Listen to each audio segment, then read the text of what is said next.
The economist रेसिलिएंट futures summit 2026 में Adani green energy limited के executive director सागर अडानी ने कहा, भारत के लिए आगे का रास्ता साफ है। हमें हर चीज को इलेक्ट्रीफाई करना होगा, हमें इंपोर्टेड एनर्जी पर स्ट्रक्चरल डिपेंडेंस कम करनी होगी, हमें एक एनर्जी बैकबोन बनाना होगा जो हमारे देश में मौजूद रिसोर्स पर आधारित हो।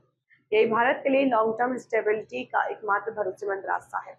And global competitiveness. For India, the path forward is clear.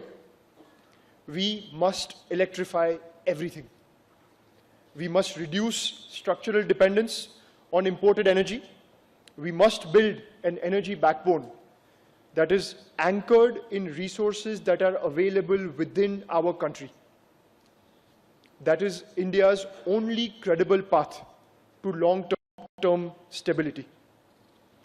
But of course, electrification at scale demands one thing above everything else, and that is a massive growth in electricity supply. And this is where we must be pragmatic. Renewables will and must scale rapidly. Storage technologies will continue to evolve, but there are real constraints, particularly both around land and intermittency. Which means that to truly close this gap, India must adopt a portfolio approach. We must leverage fully every single energy source available to us. Renewables, yes. Hydro, yes. But also efficient thermal and nuclear. Because without firm, scalable baseload power, the math simply does not work. This is not optional for India, it is inevitable. It would be very incomplete to not recognize the role that the government and the country's leadership has played in enabling this journey.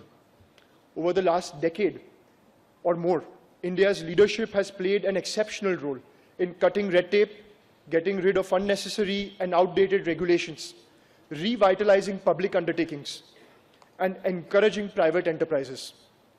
Countless macro and micro policy initiatives by the government have resulted in an environment where businesses can grow, flourish, and prosper.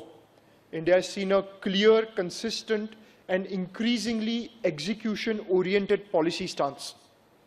From accelerating infrastructure deployment, expanding renewable capacity, strengthening transmission networks, and enabling long-term investments, there has been both clarity of intent and continuity of action. And that continuity is the most critical enabler for resilience.